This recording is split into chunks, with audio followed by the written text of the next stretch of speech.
Baik Bapak Ibu, kegiatan akan kita mulai ya. Ini mohon maaf tempatnya tempat yang agak ramai dikit Bapak Ibu ya. Nanti saya mute aja setelah saya menambahkan ini. Bismillahirrahmanirrahim. Assalamualaikum warahmatullahi wabarakatuh.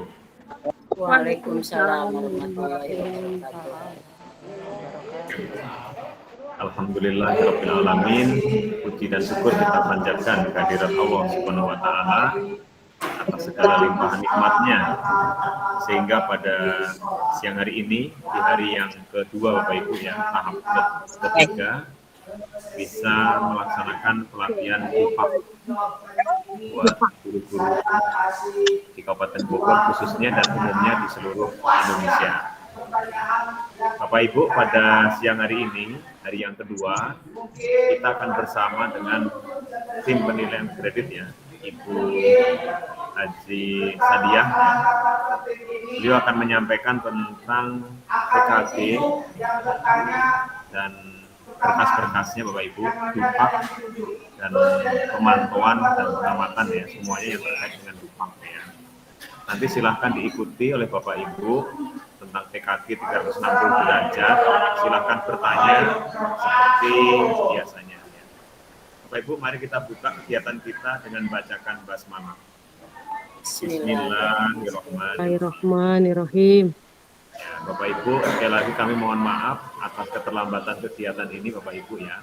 Kita akan mulai sekarang jam 13.45. Kepada yang terhormat Ibu Sadiah dipersilahkan. Mangga Bu. Ya, terima kasih atas waktunya Pak Dr. Sudarno. Bismillahirrahmanirrahim. Assalamualaikum warahmatullahi wabarakatuh. Waalaikumsalam warahmatullahi wabarakatuh. Ya, mohon maaf apabila nanti suaranya agak terputus-putus karena di sini sedang hujan deras. Ya, mohon maaf juga atas keterlambatannya. Tadi ada sesuatu hal yang tidak bisa ditinggalkan ya. Kebetulan pulangnya hujan deras jadi makin lambat masuk ke room ini. Bismillah Bapak Ibu, saya di sini bukan menggurui, bukan mengajarkan, tapi kita akan belajar bersama karena mungkin kabupaten-kabupaten lain atau provinsi lain sudah menggunakan PKG 360 derajat atau 360 kita biasa menyebutnya. Untuk Kabupaten Bogor sendiri sampai kepada periode sekarang masih menggunakan PKG yang lama, belum yang 360. Terima kasih kepada sekolah-sekolah yang sudah menggunakan PKG 360. Bapak Ibu, kita akan belajar bersama. Izinkan saya share PowerPoint-nya terlebih dahulu.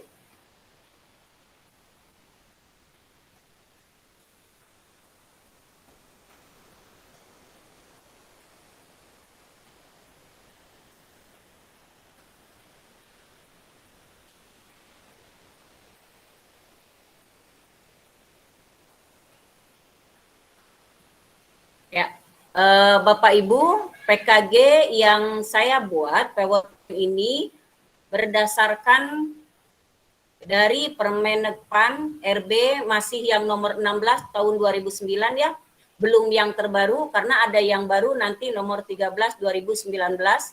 Nah, yang saya gunakan masih yang lama nomor 16 tahun 2009 tentang jabatan fungsional guru dan angka kreditnya. Kemudian sumbernya lampiran Permendiknas nomor 35 tahun 2010 tentang jenis jabatan fungsional guru dan angka kreditnya.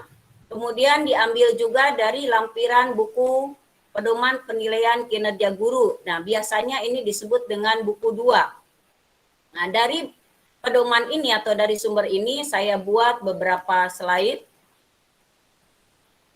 Perangkat PK guru itu ada beberapa instrumen karena kita mayoritas ini guru kelas atau guru mata pelajaran menggunakan instrumen yang pertama. Ya, untuk instrumen yang kedua itu bagi guru BK, instrumen yang ketiga guru TIK apabila di sekolah Bapak Ibu masih ada guru TIK atau memiliki guru TIK, maka PKG-nya menggunakan instrumen 3. Instrumen 4 ini bagi guru yang diberi tugas tambahan menjadi wakil kepala sekolah kepala perpustakaan, kepala lab atau kepala bengkel atau kepala prodi. Ya, ini biasanya ada syaratnya yaitu menggunakan sertifikat. Kalau kepala perpustakaan sertifikat pustakawan, kalau untuk lab itu laborat. Kemudian pada PKG itu ada 4 lampiran. Lampiran 1A terdiri dari pernyataan kompetensi, indikator cara menilai. Di sini ada deskripsi yang kita buat berdasarkan hasil pengamatan dan pemantauan. Kemudian untuk 1B, format laporan dan evaluasi perkompetensi. Nanti ada bisa kita lihat. Lampiran 1C-nya format rekap hasil PK guru. Lampiran 1D format penghitungan angka kredit. Nah, yang agak berbeda antara PKG yang sudah kita lakukan dengan PKG 360 ada terdiri pada ini, lampiran 1D. Nah, ini adalah tampilan format 1A. Seperti ini Bapak Ibu.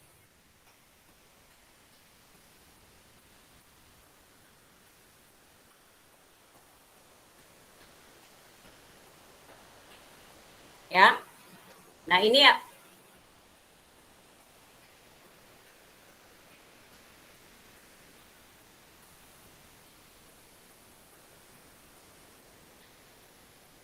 Ya.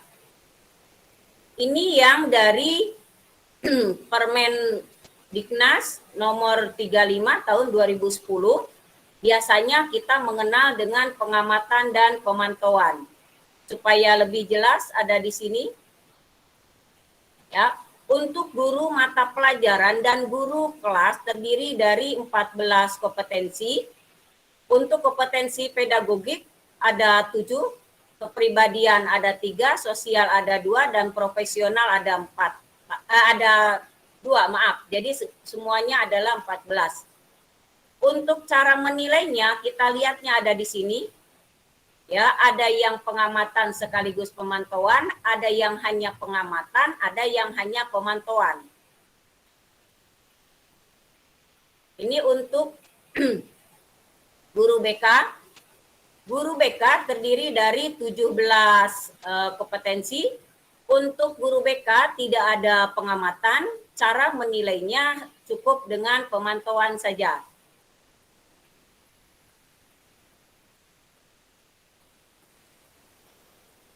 Ini bedanya antara pengamatan dan pemantauan. Pengamatan yang kita lakukan adalah menilai kinerja guru melalui diskusi sebelum pengamatan, pengamatan selama pelaksanaan proses pembelajaran yang biasa kita sebut dengan selama pengamatan, dan diskusi setelah pengamatan.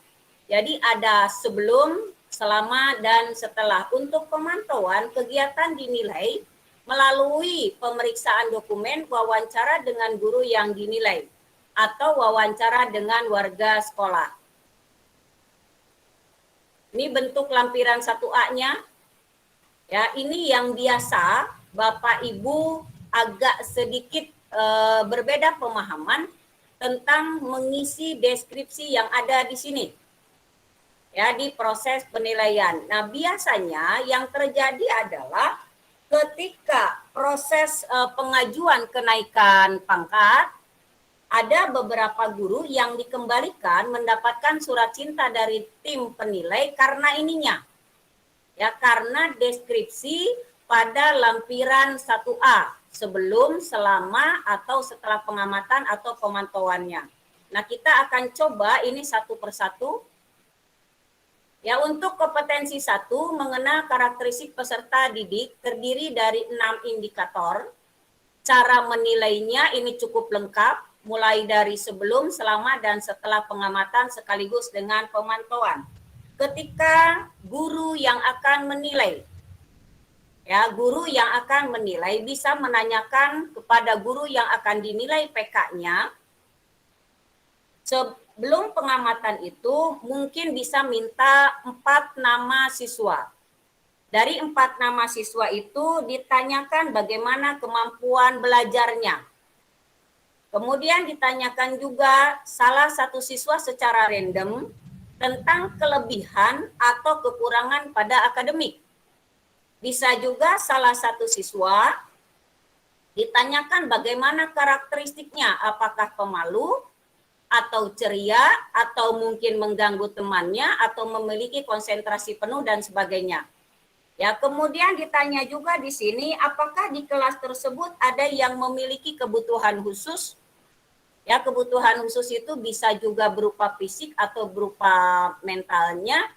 Nah, ditanyakan juga kepada guru yang akan dinilai apakah di kelasnya tersebut ada siswa yang mengalami musibah atau keluarganya yang mengalami musibah, apakah hal tersebut berdampak pada proses pembelajarannya. Kemudian bisa juga ditanyakan karakteristik secara umum pada kelas yang diajarkannya. Nah, ini nanti dimasukkan kepada kolom yang sebelum pengamatan. Ya, bisa dengan kalimat guru menjelaskan 4 nama siswa. Sebutkan nama A, B, C, D-nya. Itu ya, seperti itu. A memiliki bla bla bla bla, B sering ngantuk atau sering bercanda dan sebagainya. Ini bisa ditulis seperti itu. Di kelas tersebut memiliki 1 anak berkebutuhan khusus pada visualnya. Misalnya seperti itu kita tuliskan di sini. Nah, selama pengamatan, guru yang menilai PK bisa mengamati, yang pertama diamati adalah apakah guru tersebut mengatur posisi tempat duduk. Ya, ketika masuk kelas, guru tersebut mengatur posisi tempat duduk atau tidak. Kemudian diamati apakah gurunya berkeliling atau hanya berdiri saja di depan kelas. Ya, kemudian diamati juga apakah guru selama proses pembelajaran itu melakukan pengecekan secara rutin terhadap peserta didik, ya, atau hanya sibuk sendiri gurunya. Nah, itu diamati oleh guru yang menilai PKG. Kemudian diamati juga kegiatan di luar proses pembelajaran. Sejauh mana guru tersebut dapat mengenal karakteristik peserta didiknya dikaitkan dengan proses pembelajaran yang dia laksanakan, itu diamati. Setelah pengamatan, kalau sudah selesai, setelah pengamatan kita bisa melihat bahwa yang kita lakukan adalah berdiskusi dengan guru yang dinilai. Yang kita tanyakan adalah ketika guru tersebut merubah posisi tempat duduk, apa alasannya posisi itu dirubah? Apabila guru itu tidak merubah posisi tempat duduk, kita juga tanyakan apa alasannya. Kemudian ditanyakan kepada guru tersebut tentang persepsinya dari hasil proses pembelajaran yang sudah dilaksanakan. Pada saat pemantauan ini ditanyakan atau diperiksa pertengahan semester apakah guru tersebut membuat catatan khusus. Biasanya pada karakteristik didik peserta didik kita kan membuat sebuah jurnal ya Bapak Ibu. Jurnal yang kita buat di sini yang isinya tentang karakteristik peserta didik. Mohon maaf saya agak ini soalnya baru sampai banget langsung buka ini ya. Kalau suara saya agak napasnya ini mohon maaf ya. Untuk kompetensi 2, menguasai teori belajar dan prinsip-prinsip pembelajaran yang mendidik. Ini terdiri dari 6 indikator. Cara menilainya tidak ada pemantauan, hanya pengamatan saja, sebelum pengamatan, selama, dan setelah pengamatan. Pada kompetensi 2 ini, sebelum pengamatan, asesor bisa menanyakan kepada guru yang akan dinilai tentang topik pembelajaran tertentu. Ditanyakan strategi untuk mencapai topik tersebut. Bagaimana topik pembelajaran ini bisa tercapai dengan baik. Kemudian bisa juga ditanyakan seberapa jauh kegiatan aktivitas pembelajaran yang sudah dilakukan oleh guru dan yang akan dilakukan.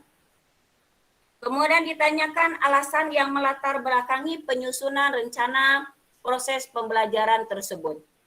Nah, selama pengamatan, asesor bisa mengamati. Yang pertama diamati adalah melaksanakan aktivitas pembelajarannya, apakah guru tersebut secara bervariasi, ya, ada variasinya atau tidak. Kemudian diamati apakah guru tersebut memberi kesempatan kepada peserta didik untuk menguasai materi pembelajaran. Diamati juga bagaimana guru tersebut memastikan tingkat pemahaman peserta didik. Diamati juga bagaimana guru memanfaatkan berbagai teknik pembelajaran. Diamati juga guru bagaimana menghubungkan hal-hal yang baru dengan pengetahuan yang diajarkannya. Kemudian diamati juga bagaimana kegiatan tersebut dapat membantu peserta didik dalam mencapai proses pembelajaran atau tujuan pembelajaran. Setelah pengamatan, setelah keluar dari kelas, Bapak Ibu bisa berdiskusi dengan guru yang akan dinilai, yaitu bagaimana aktivitas guru di dalam kelas, diadakan pengamatan atau kita berdiskusi apakah proses pembelajaran ini sudah sesuai dengan rencana atau tidak.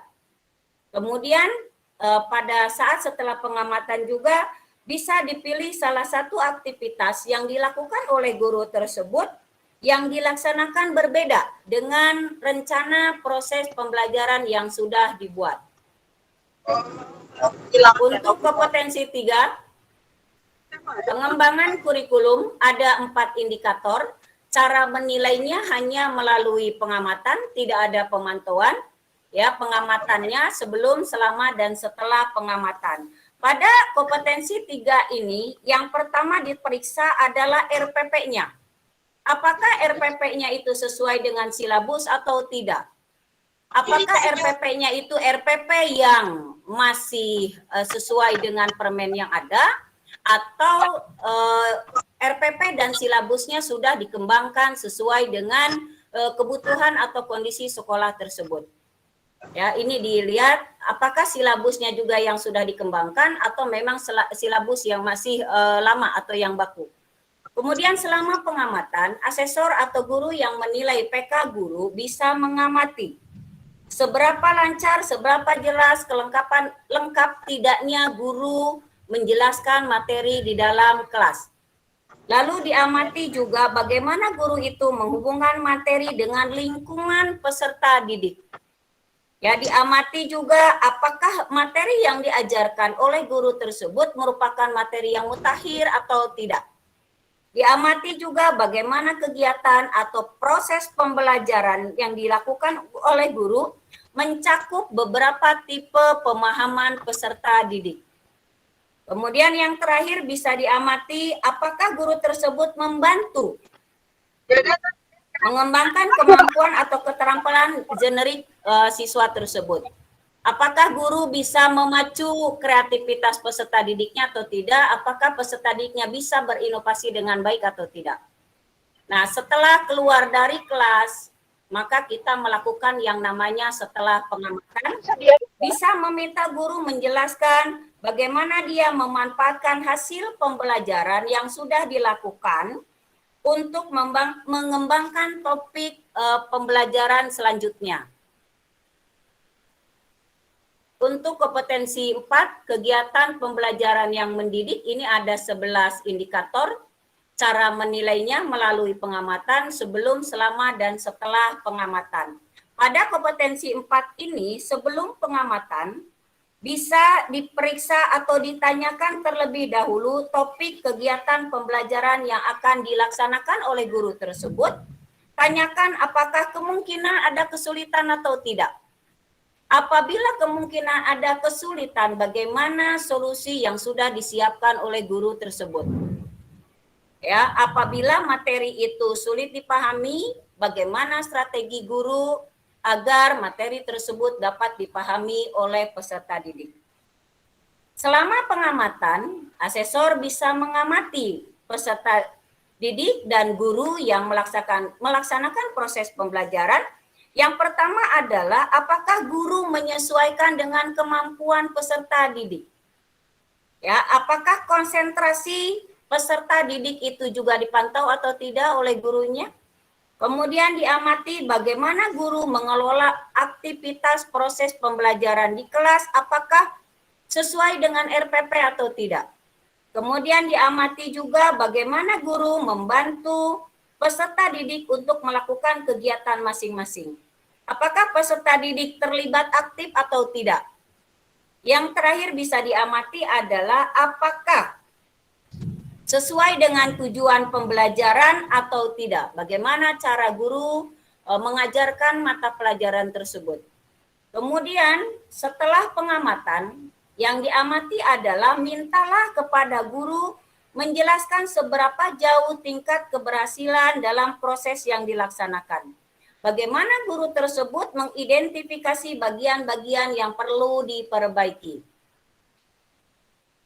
Kompetensi 5, memahami dan mengembangkan potensi. Ini ada 7 indikator, cara menilainya cukup lengkap, pengamatan dan pemantauan.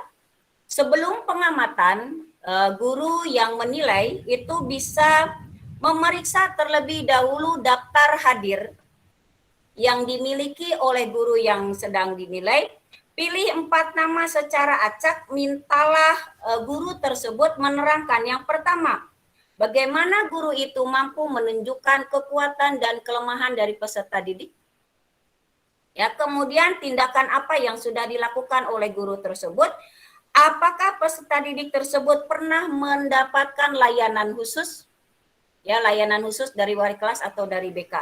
Selama pengamatan pada kompetensi 5 ini bisa diamati yang pertama adalah seberapa jauh guru memperhatikan setiap peserta didik. Apakah guru hanya memberikan perhatian kepada peserta didik tertentu atau secara merata? Kemudian amati juga bagaimana guru meyakinkan setiap peserta didik terlibat secara aktif dalam proses pembelajaran.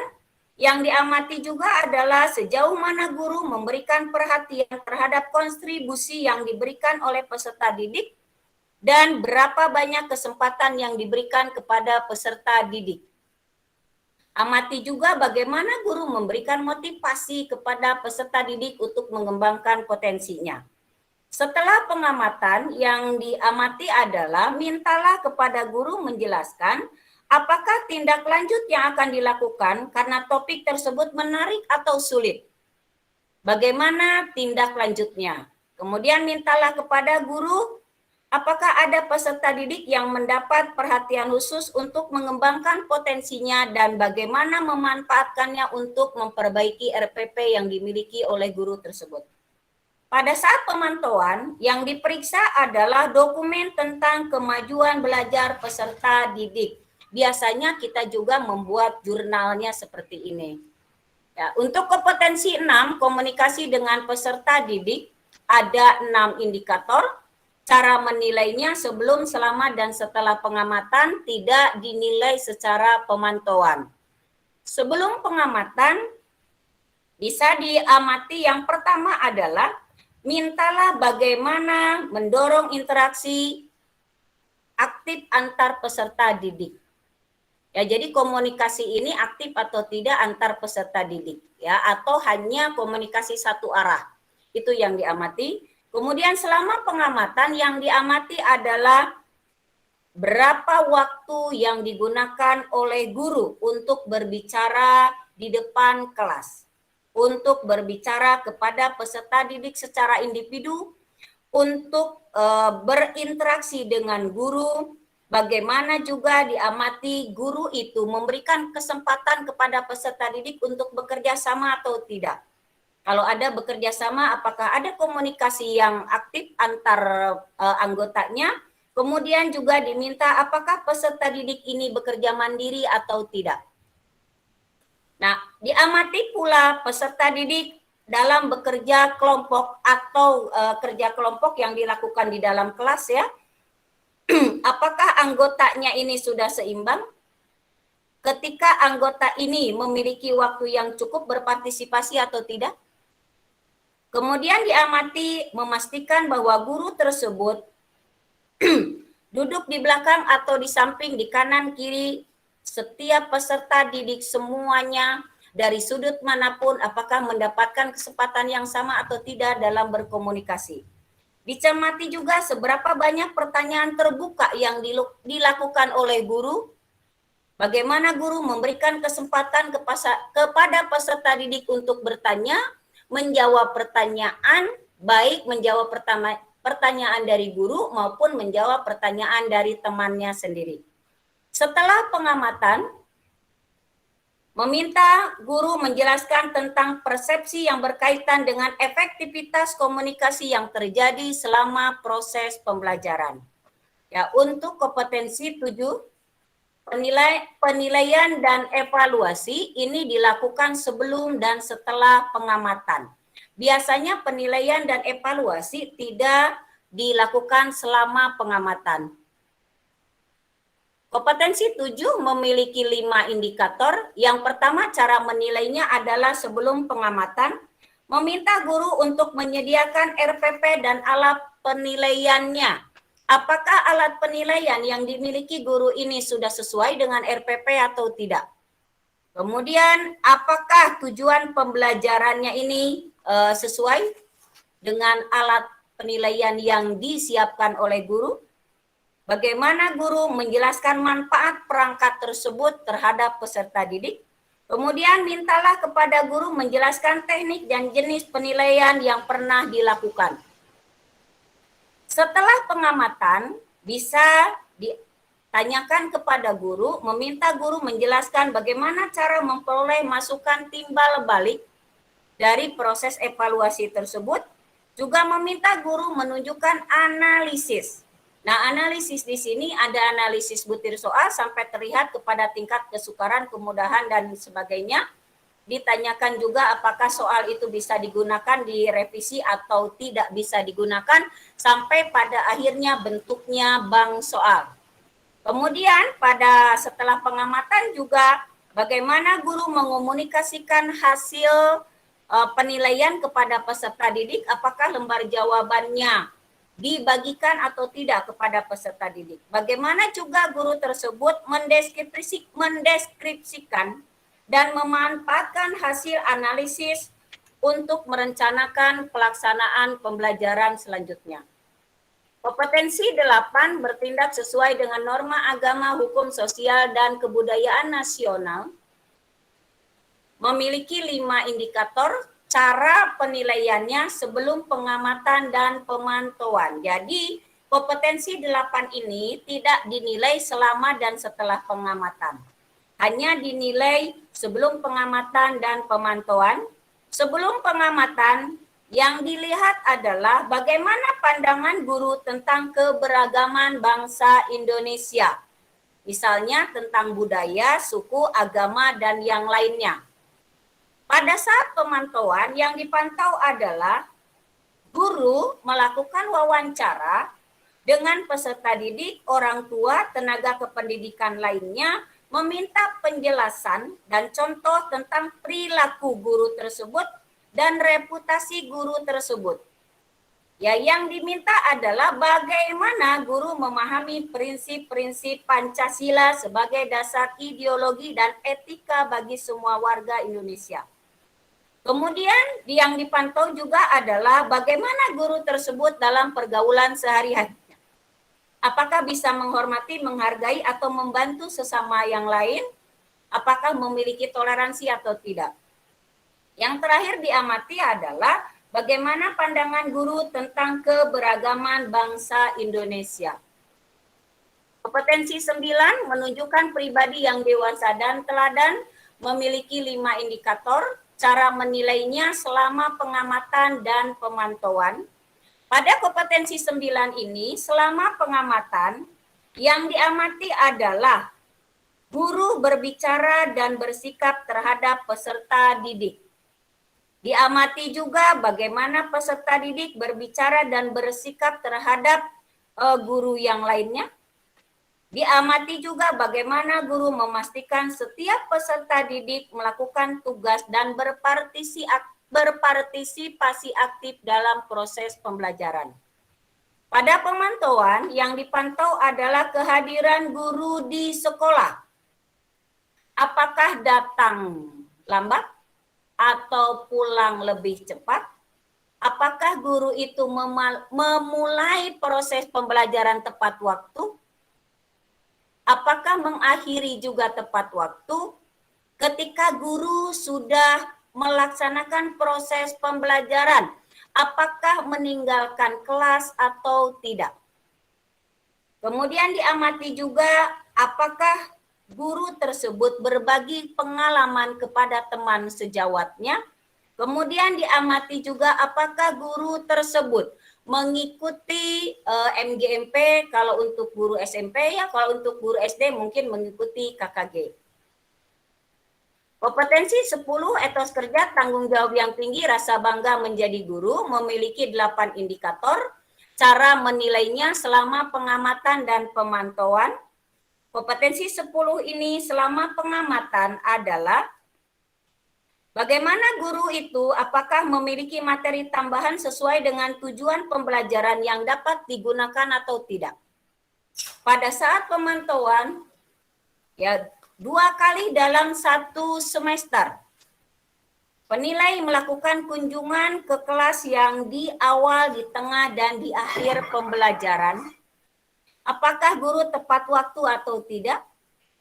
Kemudian 2 kali dalam 1 semester penilai bertanya kepada peserta didik.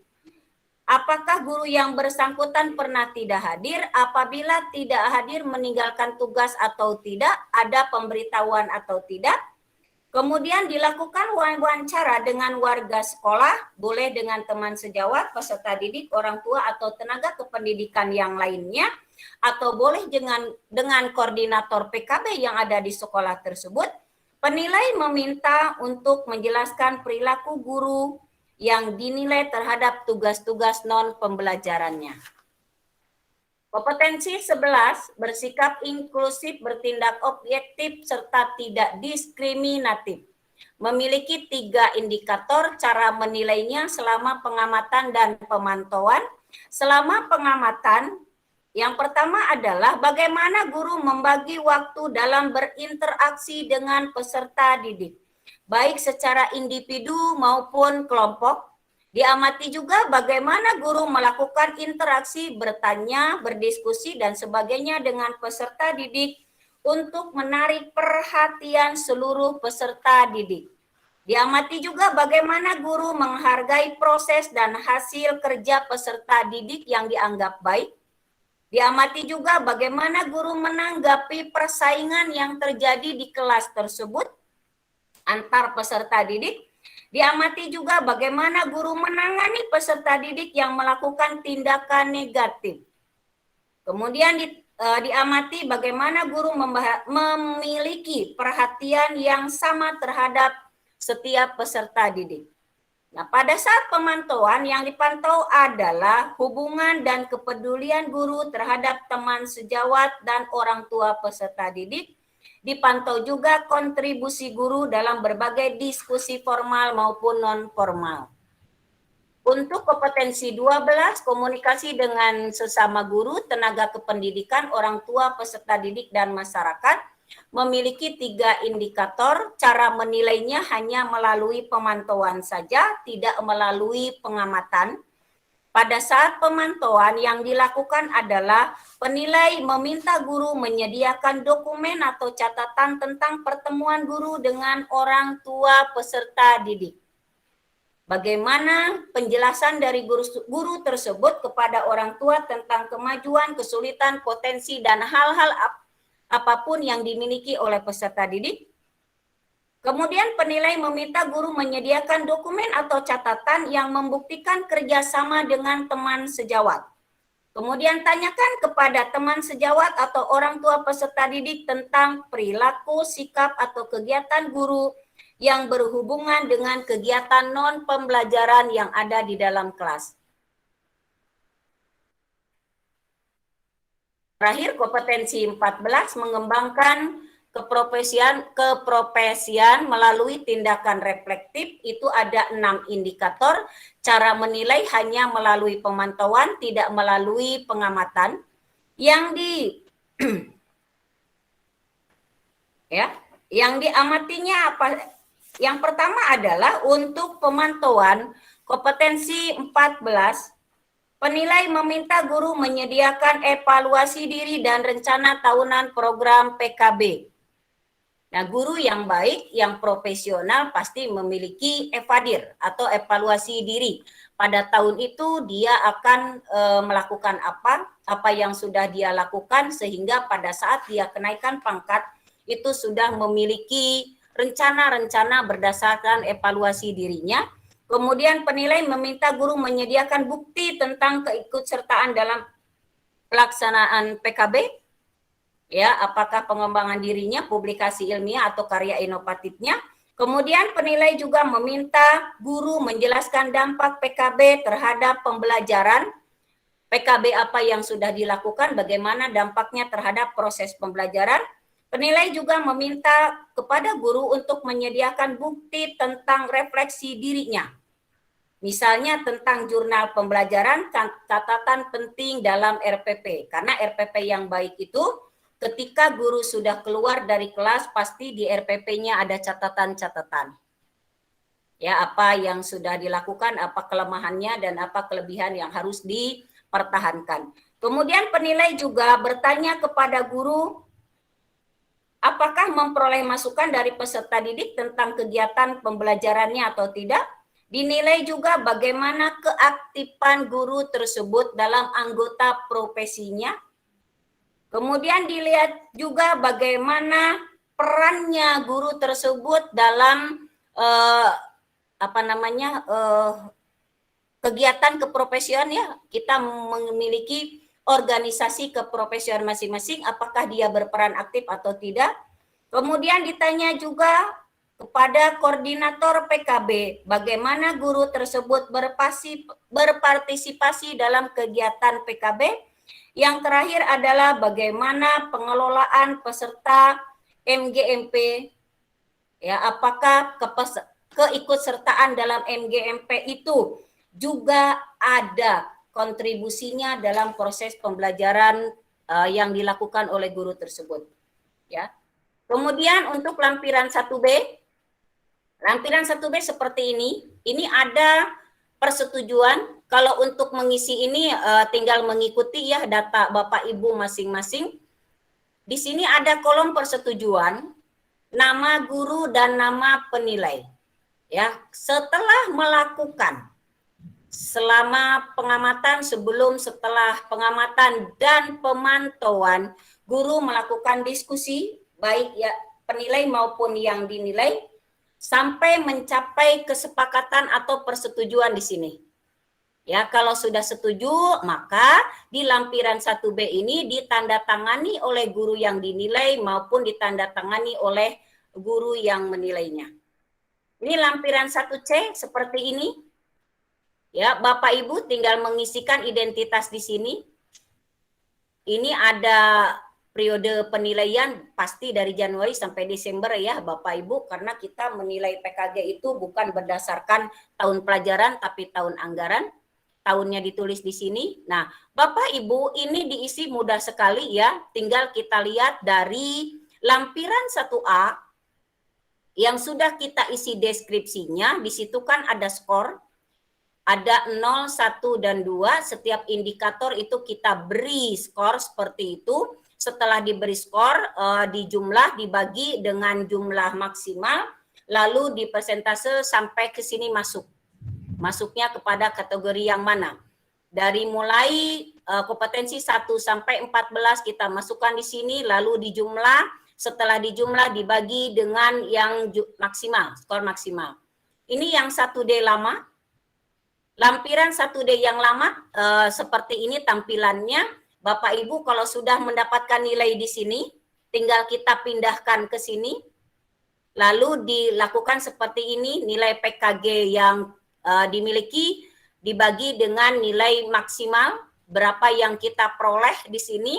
Kemudian di sini kita hitung angka kreditnya berdasarkan golongan masing-masing. AKK, angka kredit kumulatif, itu dari mulai AKK, min AKB, min AKPKP, di sini dikalikan jumlah jam mengajar kita, dibagi jumlah jam wajib mengajar, dikali di sini kategori kita, apakah PKG kita ini kategori baik, amat baik, atau cukup atau kurang.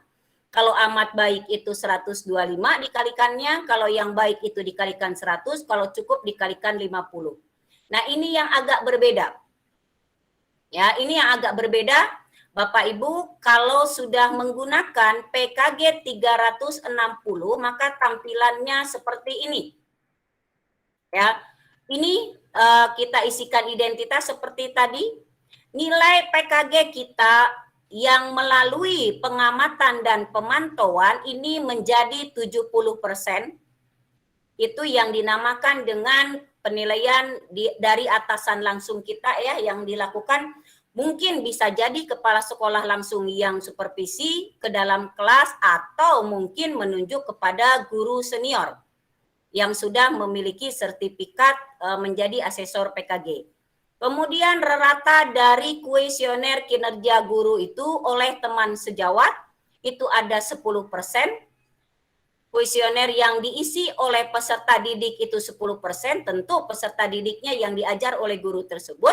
Kemudian oleh orang tua peserta didik itu 10%. Di bawahnya di sini ada kehadiran kita, persentase kehadiran. Nanti kita akan lihat tampilannya seperti apa cara menghitungnya. Nah, ini lampiran 1D PKG 360. Nah, ini ketika kita melakukan pengamatan, sebelum pengamatan, selama pengamatan, sebelum berarti kita sebelum masuk kelas, selama pengamatan berarti selama kita berada di dalam kelas, setelah pengamatan berarti setelah kita proses di dalam kelas.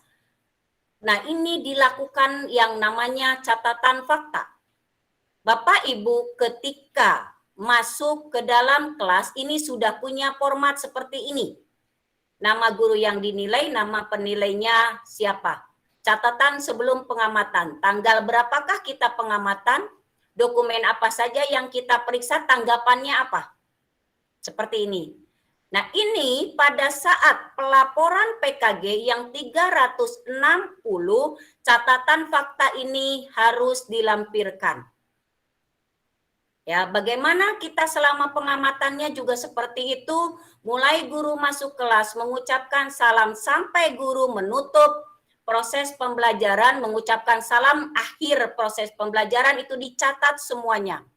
Baik aktivitas yang dilakukan oleh guru maupun aktivitas yang dilakukan oleh peserta didik. Kita catat tanpa ada yang terlewat.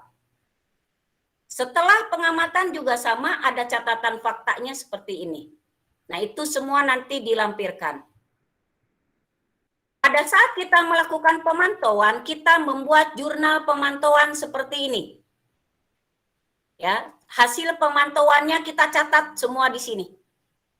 Nah, ini nanti jurnal pemantauan juga dilampirkan pada PKG 360. Nah, ini jurnal pemantauan yang kedua, seperti ini tampilannya sama ya, nomor, tanggal, dokumen, dan tanggapan penilai seperti apa. Nah, ini panduan umumnya untuk Bapak Ibu yang menilai guru dalam proses penilaian kinerja guru.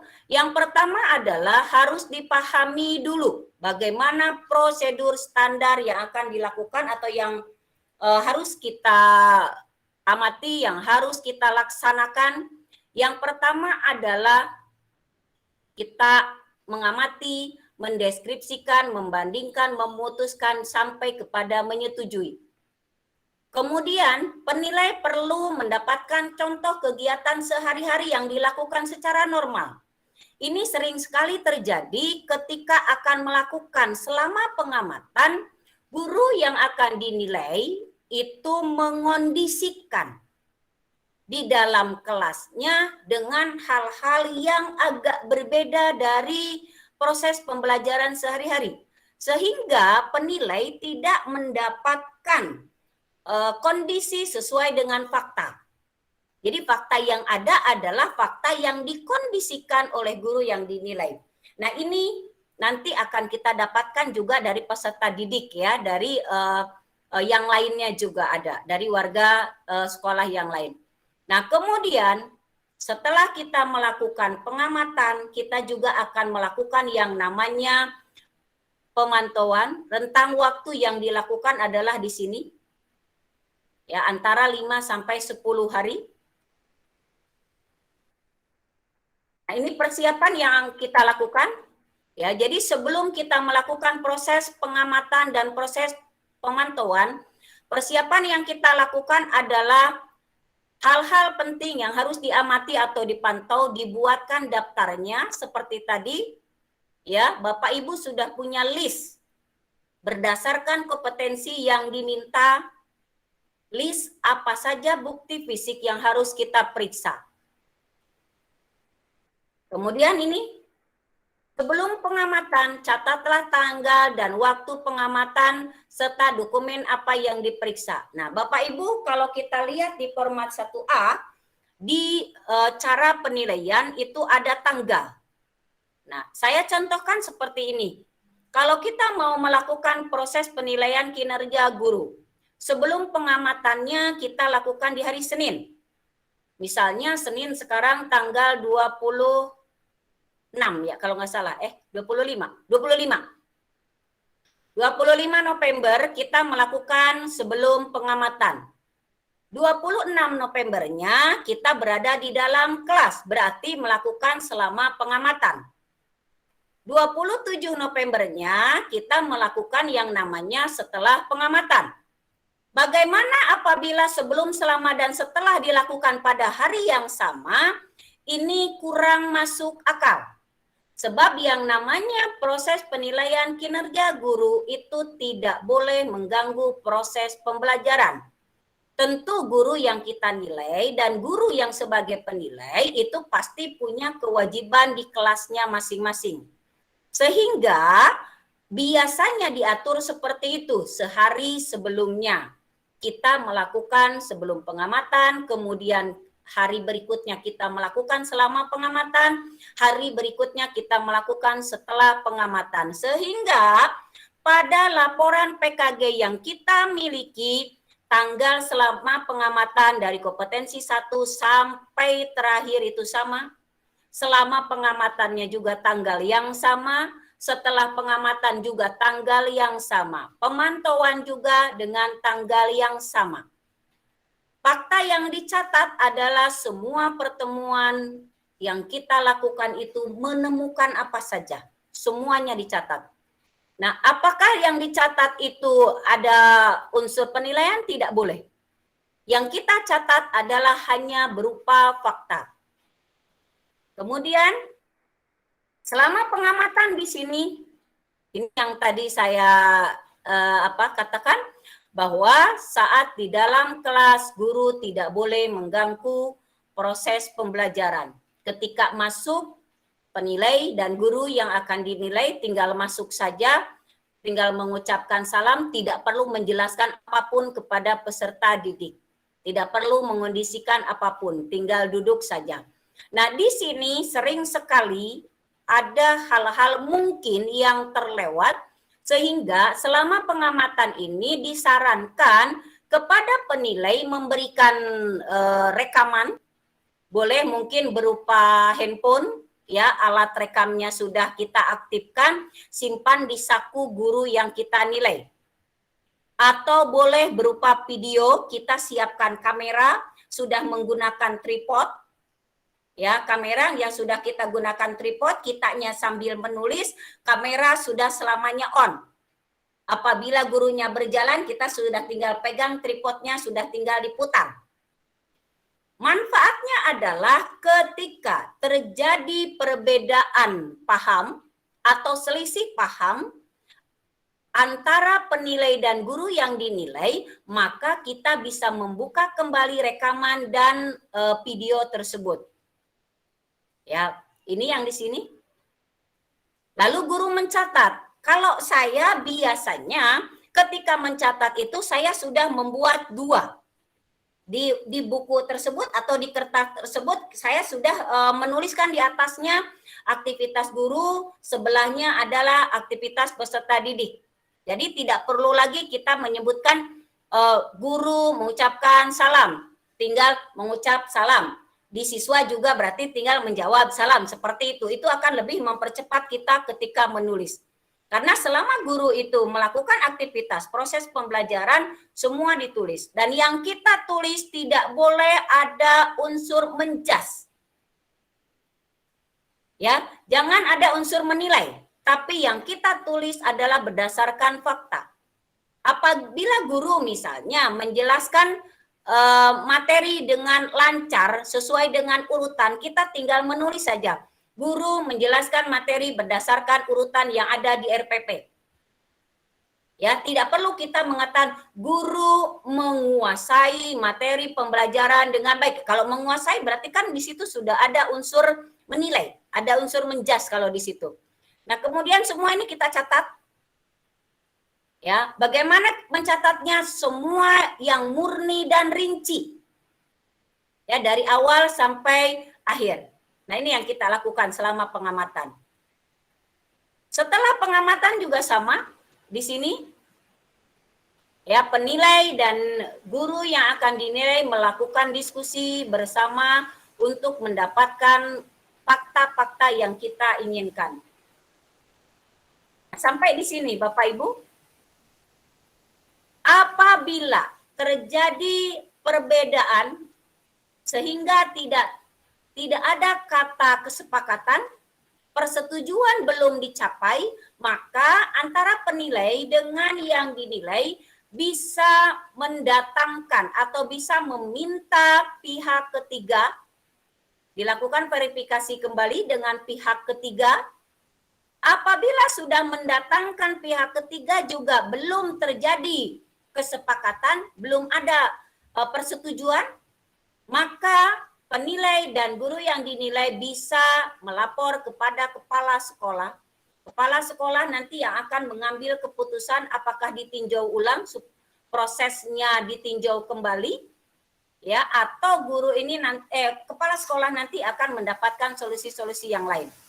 Nah, ini sampai pada akhirnya terjadi kesepakatan antara guru yang dinilai maupun penilainya. Nah, ini yang pemantauan. Ya, Bapak Ibu ketika memantau dicatat semua mulai dari tanggal waktu secara rinci ya sampai kepada kompetensi 14 yang kita inginkan. Cara menulisnya seperti tadi yang namanya jurnal pemantauan. Nah, ini suplemennya untuk PK 360. Bedanya PKG lama dengan PKG 360 ada pada ini, pada suplemen. Suplemen responden teman sejawat ini diminta 10 guru yang mengisi kuesioner. Responden orang tua peserta didik ini hanya 3. Responden peserta didik juga diminta 10 secara random bagi kelas yang diajar. Kasihan kalau peserta didiknya bukan yang diajar. Nanti peserta didiknya tidak tahu bagaimana kondisi gurunya. Ya. Nanti kuesioner ini 10 teman sejawat, 3 orang tua dan 10 peserta didik. Semua kuesioner yang sudah diceklis oleh responden tersebut dilampirkan pada PKG. Sehingga nanti PKG 360 derajat itu 360 itu akan tebal sekali.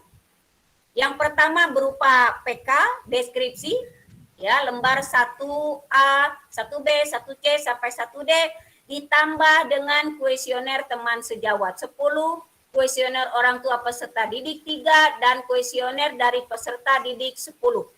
Sehingga tebal sekali nantinya.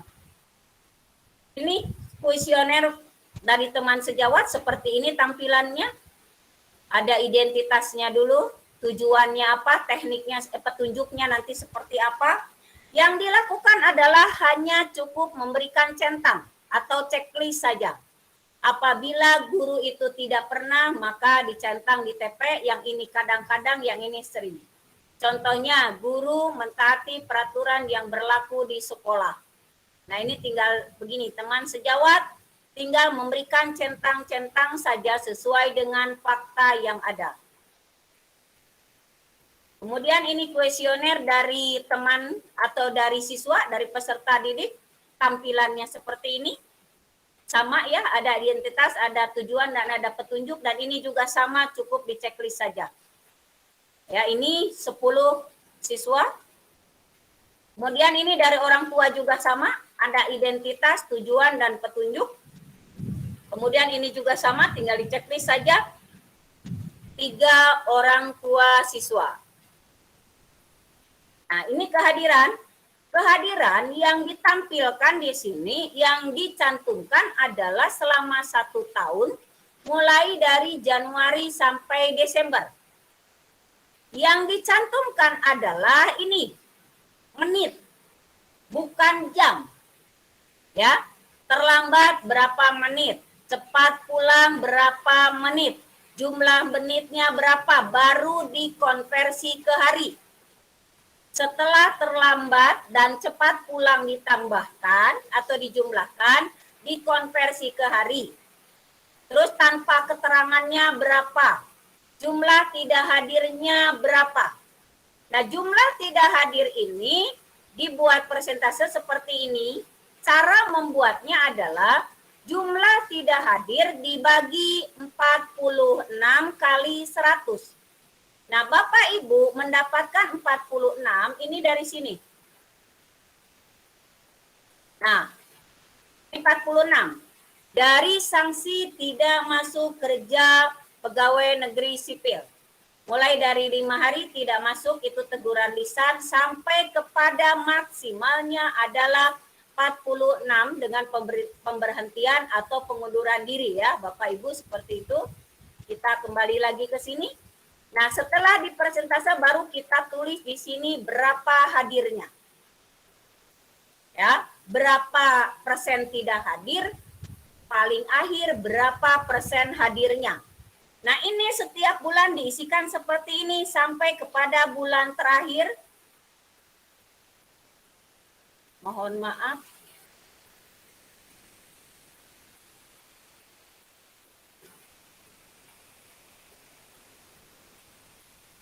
Agak susah ini diturunkan. Ya, di sini di bawahnya dijumlah ya Bapak Ibu. Nah, ini jumlah. Jumlah ini terlambat berapa menit, pulang cepat berapa menit, setelah dijumlahkan jadi berapa menit, dikonversi ke hari jadi berapa hari, tidak hadirnya jadi berapa, jumlah tidak hadirnya jadi berapa, setelah dibuat persentase seperti ini jadi berapa persen. Yang paling akhir di sini akan kita dapatkan berapa persen kehadiran guru tersebut. Ini yang tadi ya, sampai kepada kita dibebaskan. Ini yang paling akhir adalah 46 pemberhentian dan pengunduran diri. Waktu laporan PKG, Bapak Ibu, ketika melakukan PKG ini waktunya 8 minggu sebelum akhir tahun anggaran. Berarti 8 minggu dari akhir Desember. Sehingga yang dilakukan adalah awal November sampai ke Desember. Bagaimana apabila banyak gurunya? Biasanya ada juga yang melakukannya mulai dari akhir Oktober. Apabila terlalu banyak guru tidak memungkinkan selesai di bulan November. Ya, patokannya adalah 8 minggu sebelum akhir tahun anggaran. Setelah dilakukan pengamatan dan pemantauan, kita membuat laporan PKG. Laporan PKG kita buat pada tengah Desember. Nah, akhir Desember ini sudah jadi. Ya, akhir Desember yang tadi kita miliki ini sudah masuk kepada SKP. Ya, karena PKG kita akan menjadi dasar untuk dimasukkan ke SKP yaitu pada kolom proses pembelajaran. Bagi yang guru BK berarti proses layanan.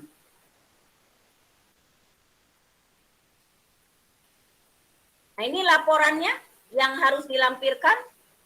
Yang pertama adalah laporan dan evaluasi PKG sesuai dengan guru mata pelajarannya, atau guru kelas, atau guru BK, atau guru TIK, atau guru yang mendapatkan tugas tambahan.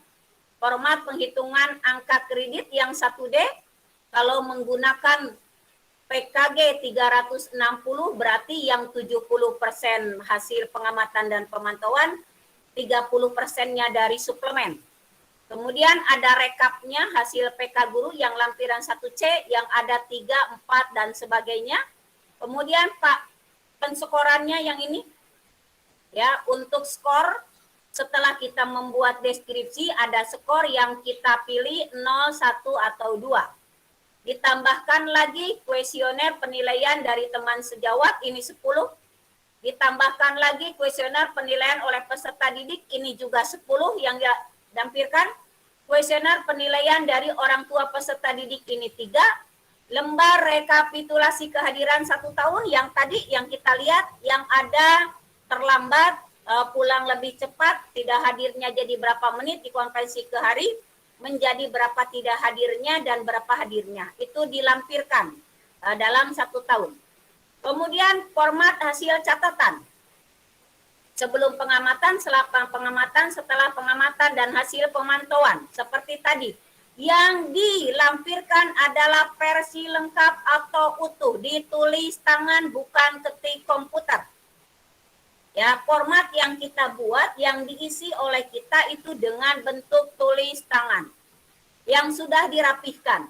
Kemudian jurnal hasil pemantauan, minimal 3 kegiatan pemantauan seperti tadi yang sudah saya contohkan, ada jurnal 1, ada jurnal 2, dapat ditambah format verifikasi hasil penskoran indikator. Nah, ini boleh dimasukkan. Jadi ada 11 yang diminta ya, Bapak Ibu sudah terbayang ya tebalnya seperti apa, PKG 360. Ini yang sudah bisa saya sampaikan untuk yang ini. Pak Dr. Sudarno, bagaimana? Apakah tanya jawab dulu atau langsung ke Dupak? Iya Bu, kita buka chatnya dulu Bu, Mas sudah banyak. Boleh. Chat. Sambil saya siapkan Dupak ya Pak ya? Ya, ada di chat Bu. Boleh, mangga silakan. Saya tutup dulu ya yang ini ya. Iya Bu.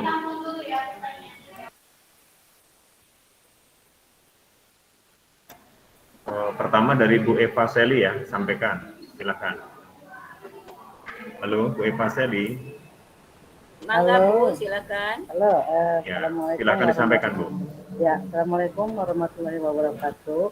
Waalaikumsalam warahmatullahi wabarakatuh. Ya, terima kasih Pak Dago atas kesempatannya untuk bertanya. Kemudian terima kasih juga kepada Ibu Sadiat yang telah memaparkan penilaian PKG ini ya Bu ya. Ini Bu, jika dicermati tadi, saya dengar dari awal sampai tadi barusan, itu sepertinya PKG ketika sekolah normal ya Bu ya.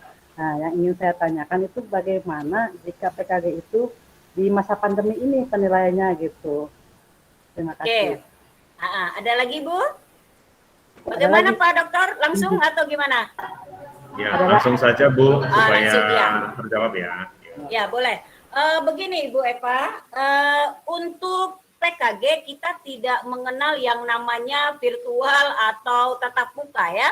Karena pada saat virtual, pada saat kita online, pada saat kita daring, kita bisa melakukan proses pembelajaran selama pengamatannya itu mungkin bisa menggunakan Google Meet seperti ini atau juga menggunakan Zoom. Ya, ketika guru misalnya membutuhkan kelompok-kelompok kecil, maka peserta didik di Zoom itu bisa dipisah-pisahkan roomnya. Room 1, kelompok 1, room 2, kelompok 2, dan sebagainya. Itu tidak ada kendala. Yang sudah dilakukan untuk SMP Babakan Madang, sekolah saya sendiri itu sudah. Kami di 2020 melakukan PKG-nya itu proses pembelajarannya secara daring. Ya, jadi di ujungnya itu ada Bu, misalnya guru menjelaskan materi menggunakan media Zoom seperti itu. Ada lagi misalnya kita proses penilaiannya pada kompetensi yang evaluasi, guru melakukan penilaian dengan menggunakan Google Form, GF gitu Bu, atau kuesioner atau yang lainnya. Guru menyampaikan materi sehari-hari dibantu dengan aplikasi WhatsApp, Zoom, Google Classroom dan sebagainya itu dijelaskan saja seperti itu. Ya, Ya, jadi ya, Bu. kalimat-kalimatnya seperti itu, Ibu. Ya, Ya, baik, Bu. Ya. ya. Ya. Ahan. Ya. Terima kasih, Bu. Ada lagi Ya, pertanyaan sama-sama. boleh ya, Bu ya? Boleh, mangga silakan Pak Dokter Benar. Sudarno. Ya, ada ini untuk yang kuesioner teman sejawat ya, jika nanti PKG 360 diberlakukan. Nah, ini teman sejawatnya itu berarti random ya, Bu. Betul, Tidak hanya PNS saja, untuk yang honor pun bisa untuk mengisi kuesioner. betul Ibu. Yang penting mengajar di situ. Memang dapodiknya memang di situ. Oh iya, baik. Kalau di luar kan kasihan Bu, nggak tahu sehari-harinya seperti Iya, iya. apa. Iya, Iya, Bu. nah, random Bu, dipilihnya secara random. Ya, Ya. oke, baik, Bu. Terus yang Ya. ketiga, ini yang terakhir. Ini kan tadi Ibu sampaikan untuk kehadiran guru dilihat itu kan menitnya dalam 1 tahun. Nah, itu dasarnya itu apakah dari si cantik atau karena ada sekolah yang tidak pakai fingerprint misalkan gitu. Ini bagaimana tuh dasarnya gitu. Terima kasih. Kalau di peraturan yang baru memang menggunakan absensi digital. Dan absensi digital ini memudahkan sekali bagi tim penilai, sudah tidak perlu menghitung lagi. Karena semua sudah secara otomatis. Cuma ada kelemahannya. Bagi sekolah-sekolah yang sinyalnya kurang bagus, yang sinyalnya terganggu, ini akan sedikit merugikan guru. Andai ketika fingerprint sudah mati lampu, padahal kita pulangnya tidak lebih awal. Karena mati lampu kita tidak bisa fingerprint. Maka sekolah-sekolah biasanya mengadakan yang namanya backup data kehadiran. Itu biasanya tetap secara manual kita akan tulis. Datang jam berapa, pulang jam berapa, itu juga bisa dijadikan dasar. Tapi kalau sudah betul-betul digital diberlakukan, si cantiknya betul-betul itu sudah dijadikan dasar, maka tidak ada lagi kata lupa untuk kita. Karena kalau kita lupa ngisi, kita lupa datang, kita lupa pulang, ya sudah yang rugi kita. Begitu. Selama ini memang Kabupaten Bogor belum berani memberlakukan yang namanya absen digital. Dan baru beberapa sekolah yang kami terima sebagai tim penilai yang menggunakan PKG 360 itu masih langka. Masih langka, masih rata-rata menggunakan PKG yang lama. Belum menggunakan 360, padahal kalau kita lihat provinsi lain sudah 360. Begitu Ibu. Kalau sekolah Ibu siap dengan backup data kehadiran semua yang tidak merugikan guru, tidak merugikan pihak-pihak lain, silakan. Kalau memang ada backup data secara manual itu akan lebih baik. Ketika kehilangan data secara digital sudah ada yang manualnya. Seperti Ibu. Itu karena dihitungnya menit, Bu, bukan hari, bukan jam. Iya. Ya. Oke, Bu. Terima kasih, Bu, penjelasannya. Ya, sama-sama. Ya. Ya.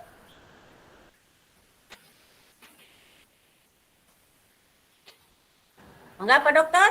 Masih ada atau saya share yang lain? Masih ada Bu Noni ya. Bu Noni silahkan dulu, Bu Noni. Mangga. Ya Ibu, Ya, silahkan. Assalamualaikum warahmatullahi wabarakatuh. Waalaikumsalam warahmatullahi wabarakatuh. Terima kasih kepada Pak Sudarno atas kesempatannya. Selamat sore Bu Sadia. Sore. Ya, ada beberapa yang ingin saya tanyakan. Yang pertama adalah kebetulan saya adalah guru bimbingan konseling Ibu.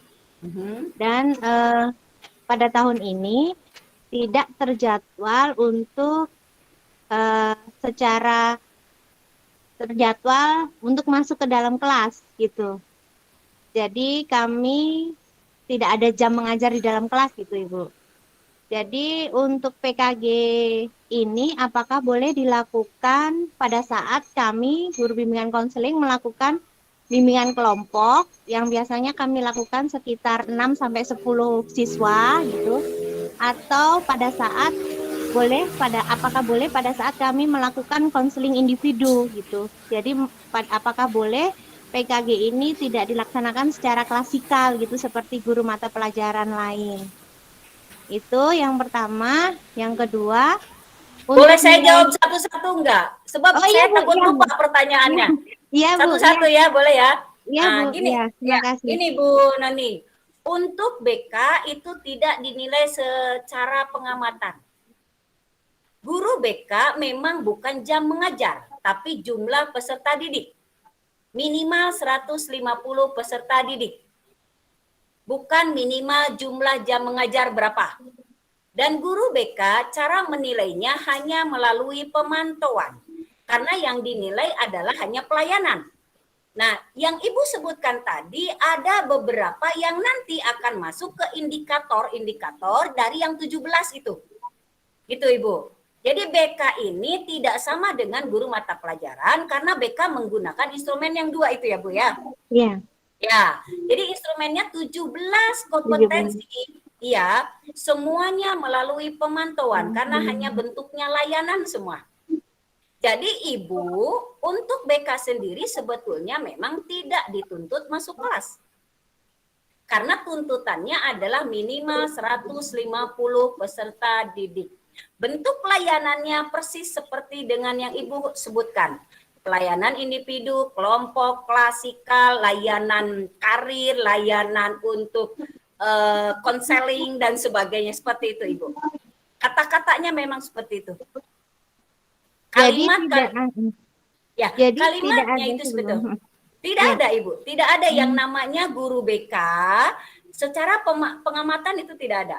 Semuanya pemantauan. Jadi guru BK itu ketika dinilai memang biasanya hanya layanannya saja. Bukan biasanya, memang hanya layanannya saja. Apabila guru BK itu diberi kesempatan masuk kelas, itu tidak juga dilakukan selama pengamatan. Begitu Ibu. Hanya pelayanannya saja. Ya. Baik, jadi tidak ada sebelum pengamatan, setelah pengamatan tidak ada ya Bu? Hanya Tidak pemantauan saja. Oh. Betul. Betul. Ya. Ya Bu. Terima kasih Bu, sudah cukup jelas. Kemudian untuk yang kedua, apakah nilai PKG ini harus naik setiap tahunnya Bu? Sekarang kita gini Bu. Yang dilihat adalah kategori. Kategori PKG itu kurang, cukup, baik, atau amat baik. Apakah setiap tahun kita harus naik? Tanyakan pada diri sendiri. Apakah kita mengajar perlu ada perubahan ke lebih baik? Masa iya sih kita ngajar malah makin menurun? Tentu kita akan berusaha sebaik mungkin untuk meningkatkan potensi-potensi yang ada pada diri kita. Sehingga potensi peserta didik pun akan tergali dengan baik. Gitu. Tidak ada kalimat harus naik, tidak ada. Sama dengan kita bertanya ke diri sendiri. Apakah perlu kita meningkatkan kualitas kita dalam memberikan layanan terhadap peserta didik? Seperti itu Bu. Yang dilihat oleh kami adalah ketika guru tersebut menghitung AKK-nya, tinggal dikalikan dia baik, amat baik, cukup atau kurang. Seperti itu Ibu. Iya. Ya. Terima kasih Ibu, sudah cukup jelas. Terima kasih atas penjelasannya. Wassalamualaikum warahmatullahi wabarakatuh. Waalaikumsalam warahmatullahi wabarakatuh. Ya Bu, dilanjutkan saja Bu. Boleh. Ya, Dupak ya Bu. Ya betul Dupak Pak. Silakan Bu. Ya.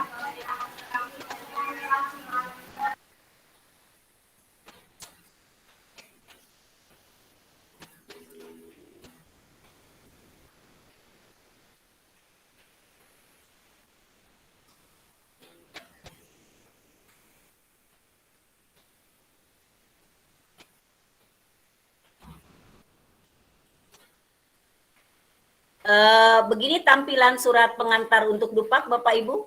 Mohon maaf ini saya menggunakan Babakan Madang karena saya berasal dari SMP Babakan Madang. Yang pertama adalah kop surat. Pasti udah sama ya. Ini pengantar, jangan lupa diisikan nomor suratnya. Kemudian ditujukan kepada kepala dinas. Ini ditujukannya kepada kepala dinas di sini. Yang diisi adalah yang ini. Usulan kenaikan pangkat dari golongan berapa ke berapa. Atas nama siapa. NIP-nya berapa, sekolah mana, tahun berapa. Kemudian jumlahnya satu bundel berarti ya, bukan satu lembar seperti ini. Kemudian di sini mohon maaf ini saya buatnya contoh yang perbaikan. Waktu itu ada salah seorang guru yang mendapatkan surat cinta dari tim penilai sehingga melakukan perbaikan, surat pengantarnya adalah dijadikan untuk bahan perbaikan. Kalau di sini berarti kalau kita disampaikan dengan not untuk dijadikan bahan pertimbangan kenaikan pangkat seperti itu. Nah ini suratnya, kemudian di bawahnya seperti biasa titi mangsa dan ditandatangani oleh kepala sekolah. Ini yang pertama Bapak Ibu, yang namanya surat pengantar cukup simpel ya.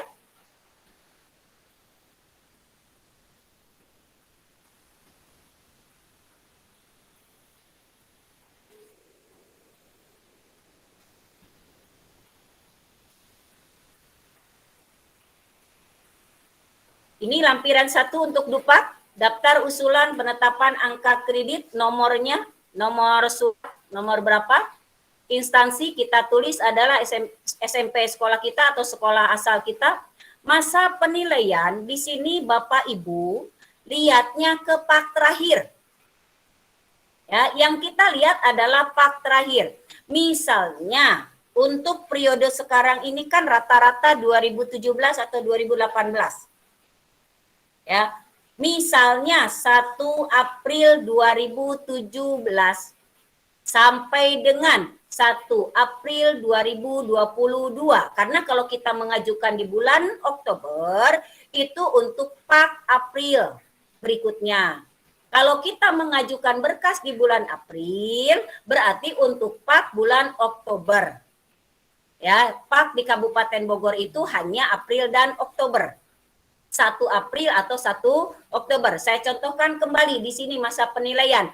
1 Oktober 2017 sampai dengan 1 April 2022. Tergantung periode yang Bapak Ibu miliki berdasarkan pak lama yang Bapak Ibu miliki. Itu masa penilaian. Kemudian kalau untuk identitas tergantung identitas masing-masing. Yang agak membingungkan biasanya Bapak Ibu mengisi di sini masa kerja golongan. Nah, masa kerja golongan itu yang lama kita cantumkan yang ada di SK kita itu kan biasanya ada masa kerja golongan ya di pak kita di SK kita. Masukkan di sini, tambahkan dengan periode penilaian yang kita ajukan. Yang sudah ditambahkan dari pak lama, kita masukkan kepada masa kerja golongan baru. Nah, jenis guru, guru mata pelajaran, guru bimbingan atau guru yang lainnya, atau guru yang diberi tugas tambahan seperti itu, unit kerja disesuaikan. Nah, yang kita isi pertama kali adalah unsur utama. Ya, saya belum menemukan dokter yang mengajukan dokter yang linear itu belum ya, belum ada. Ada juga dokter itu yang tidak linear, memang ada beberapa. Nah, yang agak banyak di sini S2 yang linear. Ketika S2 yang linear ini Bapak Ibu pastikan terlebih dahulu apakah linear dengan ijazah kita, dengan sertifikasi kita atau sertifikat pendidik kita. Kemudian apakah ban PT-nya ada, akreditasinya. Kemudian kita pastikan juga transkrip nilainya. Kita pastikan juga portal dikti dan surat izin belajar. Apabila surat izin belajar tidak ada, maka diganti dengan surat keterangan belajar. Nah, yang agak mengkhawatirkan adalah surat keterangan belajar hanya berlaku bisa diusulkan sampai Desember 2000 sekarang, 2021, Januari 2022. Bagi guru yang sudah S2 yang belum memiliki izin belajar, sudah tidak ada lagi kesempatan mengajukan surat keterangan belajar. Bapak Ibu yang punya S2 yang belum ada surat izin belajarnya, silahkan berpacu bulan ini datang ke Dinas Pendidikan untuk meminta surat keterangan atau mengajukan surat keterangan belajar. Ya, jadi wajib ada ijazah, transkrip nilai, ban PT, porlapiti dan surat izin belajar. maka nanti diisi di sini adalah 50. Kemudian sarjana, ini ada beberapa yang waktu masuk PNS-nya masih diploma, ketika mengajukan kenaikan pangkat sudah S1, maka di sini dituliskannya 40. Nah ini sarjana S1 maupun magister S2. Nah, Bapak Ibu barangkali di MySapek itu ada pencantuman gelar ya, ada surat pencantuman gelar. Nah, nanti di 2022 itu sudah ada. Ya, ini akan seperti itu. Bagaimana caranya Bapak Ibu mensiasati apabila belum ada surat pencantuman gelar itu nanti harus ada. Nanti ya Bapak Ibu, bukan periode ini diberlakukannya. Yang pencantuman gelar ya Bapak Ibu, tapi kalau yang surat izin sudah di sini. Nah, bagaimana caranya Bapak Ibu yang sudah menerima SK? Alhamdulillahirabbil alamin. Bagaimana yang mengajukan tahun ini? Yang menggunakan ijazah, yang belum ada pencantuman gelarnya, urus dulu terlebih dahulu pencantuman gelarnya. Baru nanti bisa diajukan untuk kenaikan pangkat. Sudah mulai agak ribet Bapak Ibu, nanti aturannya sudah beda lagi. Karena Permenpan RB-nya nanti akan berubah. Yang tahun 2019 ya Bapak Ibu. Nah, prajabatan tinggal dilihat di PAK yang lama. Karena kalau guru itu CPNS, sudah diangkat PNS, di PAK-nya pasti sudah ada angka kredit untuk prajabatan. Nah, ini proses pembelajaran tergantung kepada golongan masing-masing dan tergantung kepada hasil PKG masing-masing. Nah, itu yang tadi dikatakan bahwa nilai PKG kita laporannya harus ada di akhir Desember dan masuk kepada SKP. Nah, yang sudah kita peroleh setiap tahunnya tinggal dikalikan dengan 4. Saya contohkan seperti ini. 3A itu memperoleh 10,5 apabila kategorinya baik. Saya contohkan di baik saja ya, biar Bapak Ibu nanti agak cepat ininya. Karena ini sudah asar, bagaimana? Mau jeda ajan dulu atau mau dilanjut? Ya Bapak Ibu, nanti pada saat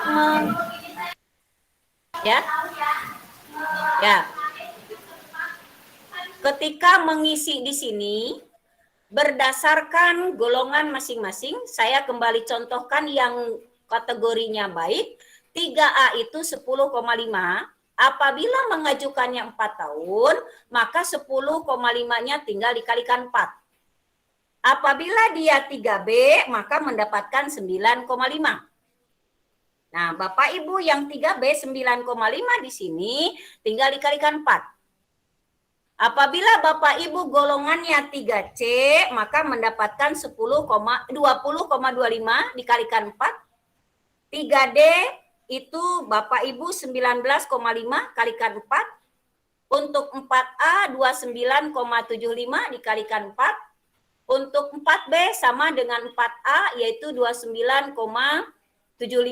Nah, di sini Bapak Ibu tinggal kalikan. Bagaimana 4A-nya yang sudah lebih dari 5 tahun, karena ada yang sudah 8, ada yang sampai 10 tahun, maka di sini tidak dimasukkan seluruhnya. Ya, Bapak Ibu cantumkan di sini 4 tahun atau 5 tahun. Ya, 4 tahun, apabila dengan 4 tahun sudah terpenuhi angka kredit, maka dimasukkannya 4 tahun. Apabila 4 tahun masih kurang, maka kita masukkannya 5 tahun. Di sini tergantung dengan PKG yang dilampirkan ketika mengusulkan kenaikan pangkat. Untuk guru BK, kita mengisinya di sini. Nah, melaksanakan bimbingan layanannya yang di sini ya, Bapak Ibu. Ada sedikit perbedaan. Kemudian yang di sini apabila kita memiliki tambahan, di sini tidak lebih dari 2. Yang paling banyak adalah menjadi wali kelas. Nah, ini kita mendapatkan angka kreditnya bentuknya adalah paket. Apabila 1 tahun penuh, maka kita mengalihkannya 5%. Apabila kurang dari 1 tahun, maka mengalihkannya 2% dari yang kita peroleh di sini. 5% dari yang kita peroleh di sini atau kurang dari 1 tahun 2% dari yang kita peroleh di sini. Kita masukkan ke sini. Tidak bisa dipilih semuanya ya Bapak Ibu. Ini nanti di SKP-nya itu akan ada batasan karena ketentuannya seperti itu. Yang paling banyak adalah di sini. Menjadi wali kelas atau menyusun kurikulum pada satuan pendidikannya. Kalau guru SD banyak sekali yang mencantumkan yang ini. Bagaimana kalau mengawas dan sebagainya, apabila yang lain sudah terpenuhi, maka yang lainnya tidak. Ya, ini apabila di sekolah Bapak Ibu ada CPNS yang sedang melakukan program induksi, kita dipilih menjadi guru pembimbing, guru pemula tersebut, di sini ada juga Bu. Dan itu sudah menjadi unsur utama. Ya, Bapak Ibu seperti itu. Tinggal dikalikan 5% apabila 1 tahun, 2% apabila kurang dari 1 tahun. Jumlahkan oleh kita dari atas ke bawah. Di sini simpan jumlahnya. Ditambahkan lagi kita mengisi yang ini pengembangan keprofesian berkelanjutan atau PKB. Ya, yang pertama kita lakukan adalah pilah terlebih dahulu sertifikat yang kita miliki. Ya, Bapak Ibu pilah dulu berdasarkan jumlah jam di sertifikat tersebut. Misalnya memiliki yang 30 sampai 80 jam ini 3. Ada 3 sertifikat, maka 3 kali 1 kita cantumkan di sini langsung 3. Apabila Bapak Ibu memiliki sertifikat antara 81 sampai 180 jam itu 2 misalnya, maka kita kalikan 2 kali 2. Kita tulis di sini 4. Ya, ini 1, naik ke sini jadi 2, naik ke sini jadi 3, naik ke 4, dan selanjutnya seperti itu. Ya, yang ini agak agak jarang ditemukan. Yang paling banyak antara ini. 30 sampai 80 jam, 81 sampai 180 jam. Biasanya seperti itu. Ini 1 kalikannya, yang ini kalikan 2. Jadi sebelum Bapak Ibu mengisi dupak sudah dipastikan terlebih dahulu dipilah-pilah sertifikat yang dimiliki. Kemudian yang ke bawahnya KKG, kegiatan kolektif guru, mulai dari IHT, workshop, MGMP. Nah untuk MGMP Bapak Ibu jangan lagi seperti tahun-tahun yang lalu. Tahun yang lalu biasanya MGMP itu membuat sertifikat dalam 1 tahun. Sehingga jumlah jamnya menjadi banyak. Nah, dengan Permen Pan RB yang nomor 16 2009 untuk MGMP itu per paket. Dalam 1 tahun mungkin bisa jadi 3 sampai 4 paket. Mungkin saya contohkan seperti ini, paket 1 administrasi pembelajaran, paket kedua media pembelajaran, paket ketiga metode pembelajaran, paket keempat evaluasi pembelajaran. Nah, setiap paketnya dikalikan 0,15. Nanti dibuktikan dengan surat tugas. Biasanya dalam 1 paket itu bisa 3 sampai 4 kali pertemuan. Nah, Bapak Ibu, jadi pada saat MGMP, terutama ketua MGMP atau pengurus MGMP, tolong diperhatikan membuat sertifikat bentuknya adalah paket. Nah, ini kita masukkan. Kemudian di bawahnya ada seminar, lokal itu ya, kologium atau diskusi panel. Bapak Ibu seminar juga pilah terlebih dahulu yang menjadi pembahas dan menjadi peserta. Yang menjadi pembahas nanti ada beda sedikit di lampirannya. Bukan hanya sertifikat dan surat tugas surat undangan, tapi juga laporannya harus lengkap dan materi-materi yang di-share pada saat menjadi pembahas itu juga di-print, dilampirkan. Ya, untuk pembahas kita isikan di sini berapa sertifikat yang kita punya kali 0,2. Kita masukkan di sini.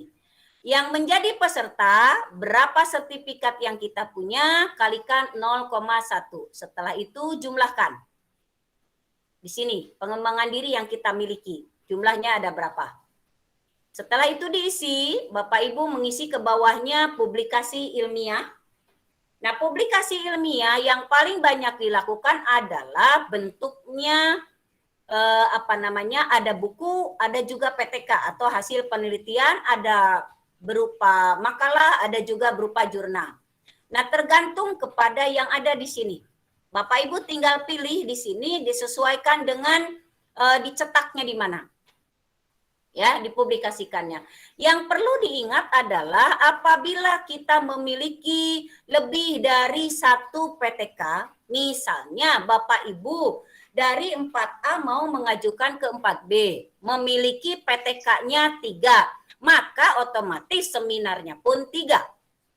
Baru bisa ada angka kreditnya 4. Jadi tidak 3 PTK 1 kali seminar, tidak demikian. 1 PTK 1 seminar. Kalau 3 PTK berarti 3 kali seminar. Nah, kita masukkan di sini. Nah, bagaimana yang mudahnya? Ya seperti tadi, kita boleh seminar itu dilakukan di sekolah sendiri dengan ketentuan kita mengundang minimal 3 sekolah dan minimal 15 peserta. Bukan berarti dari satu sekolah itu 5 orang, juga tidak demikian. Bisa jadi yang satu sekolah mungkin 1-2 orang, tapi satu sekolah yang lainnya lagi agak banyak. Nah, ini Bapak Ibu, bagaimana kalau hanya disimpan di perpustakaan? Bukti fisiknya adalah di lembar pengesahan tidak hanya ditandatangani oleh kepala sekolah, tapi juga ditandatangani oleh kepala perpustakaan. Dibuktikan dengan stempel perpustakaannya. Nah, ini bagaimana kalau artikel? Artikel di sini tinggal kita lihat tingkat mana ya yang kita miliki. Artikel di sini sama. Nah, kemudian ke bawahnya buku. Nah, yang sekarang sedang marak terjadi, buku itu banyak yang antologi. Satu buku di dalamnya lebih dari 4 orang guru. Maka mohon maaf, yang seperti itu tidak sesuai dengan buku 4. Yang diminta oleh buku 4, aturannya adalah 1 orang, 2 orang, 3 orang, paling banyak 4 orang. Baru nanti akan mendapatkan angka kredit porsinya masing-masing. Nah, apabila Bapak Ibu menerbitkan buku yang di dalamnya dikarang lebih dari 4 orang, mohon maaf tidak bisa diajukan untuk kenaikan pangkat. Ya, Bapak Ibu, itu yang perlu dipahami. Nah, ini modul dengan diktat. Modul atau diktat yang bisa diajukan pada masa periode penilaian adalah maksimal 3. Jadi Bapak Ibu membuat modul atau membuat diktat misalnya 1 semester 1 di tahun ini, tahun kemudian membuat lagi, tahun kemudian membuat lagi, misalnya menjadi 3, itu bisa dinilai. Kalau setiap semester kita buat dalam 4 tahun jadi ada 8, itu tidak bisa. Karena tetap maksimal hanya 3 yang bisa dinilai. Ya, untuk diktat seperti itu. Bedanya diktat itu untuk dilakukan secara tatap muka. Kalau modul biasanya digunakan untuk secara jarak jauh. Sehingga ketika kita menyusun modul itu ada petunjuk penggunaan, ada petunjuk-petunjuk yang dikhususkan untuk peserta didik. Kemudian ini ke bawahnya, setelah itu kita miliki, kita tinggal jumlahkan ke sini. Kemudian karya inovatif di sini tinggal tergantung kepada kompleks atau sederhana. Bapak Ibu, bagaimana cara mengetahui kompleks dan sederhana? Insya Allah nanti akan disampaikan oleh Ibu Yoyo ya. Ini nanti Bapak Ibu akan tahu syaratnya jadi kompleks seperti apa, jadi sederhana seperti apa, angka kreditnya berapa. Nanti Bapak Ibu akan lebih jelas besok. Nah, kemudian ini alat peraga juga sama seperti itu. Ya, kalau alat peraga Bapak Ibu dilihat adalah di laporannya, bukan hanya bentuk alat peraganya. Pada saat laporan itu ada foto sebelum proses ya pembuatannya. Terus selama proses pembuatan juga difoto guru yang membuatnya seperti ini. Terus ketika itu digunakan di dalam kelasnya seperti apa dan laporan-laporannya. Ya, jadi alat peraga bukan hanya bentuk alat peraganya tapi juga laporannya itu mempengaruhi. Kemudian di sini menyusun soal ya. Nah, Jumlah unsur utama dari paling atas pendidikan sampai kepada yang paling bawah kita jumlahkan di sini. Jumlah unsur utama. Nah, unsur penunjang kita masukkan di sini ya. Unsur penunjang doktor 15, kalau S2 itu 10, kalau sarjana itu 5. Bagaimana kalau di sini penunjangnya? Nah, unsur penunjang tidak lebih dari 10%.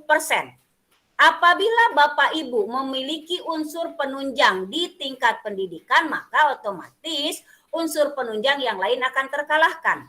Karena 10% dari AKK atau angka kredit kumulatif ya Bapak Ibu, yang utama itu tidak boleh kurang dari 90%. Yang utama 90% atau lebih, sementara penunjang maksimal 10%. Tidak boleh lebih dari 10%. Nah, untuk unsur penunjang barangkali nanti Ibu Narti ya kalau nggak salah yang akan menyampaikan. Bapak Ibu nanti akan lebih ini. Nah, ini menjadi pengawas. Kita isikan berapa tahun kita menjadi pengawas ujian sekolah, ujian nasional dikalikan 0,08. Nah, pengurus aktif ini dibuktikan dengan SK menjadi kepengurusan dikalikan 1. Kalau kita menjadi pengurusnya 4 tahun, berarti di sini kita tuliskan 4. Menjadi anggota yang aktif 0,75. Kalau kita 4 tahun, berarti kita tuliskan di sini 3. Kemudian di sini Bapak Ibu, anggota kepramukaan dibuktikan dengan kartu anggota ya Bapak Ibu. Kalau menjadi pengurus, maka dibuktikan dengan SK kepengurusannya. Cara menghitungnya sama dengan yang organisasi profesi. Menjadi tim penilai angka kredit, kami yang menjadi tim penilai angka kredit itu diberi angka kredit 0,04 di sini. Menjadi tutor atau instruktur Bapak Ibu, menjadi instruktur kurikulum, menjadi instruktur dan sebagainya yang lain seperti ini masuknya ke sini. Ya, itu juga sama, masuk ke unsur penunjang. Nah, mendapatkan satya lencana 30 tahun itu 3, 20 tahun 2, 10 tahun 1. Nah, ini Bapak Ibu tinggal di sini adanya. Unsur penunjang yang kita miliki jumlahkan di sini. Apabila lebih dari 10%, maka unsur penunjang otomatis di sini akan terkalahkan. Ya, setelah itu kita tambahkan unsur utama dan unsur penunjang. Apakah angka kredit yang kita miliki sudah memenuhi kebutuhan atau belum? Kalau sudah memenuhi kebutuhan, maka bisa diajukan kenaikan pangkatnya. Kalau belum, maka otomatis menunggu dulu.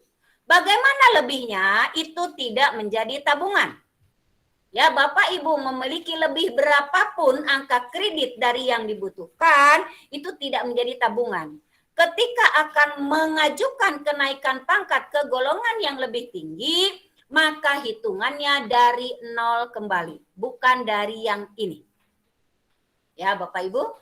Nah, kemudian ini ditandatangani oleh kepala sekolah, nanti akan ditandatangani oleh tim penilai di sini. Nah, itu untuk dupaknya masih ada.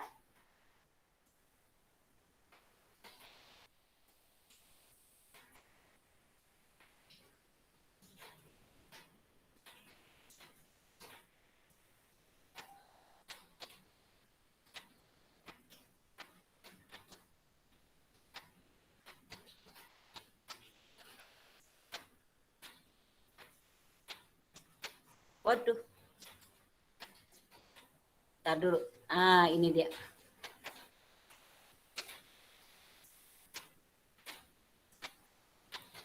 Ini Bapak Ibu.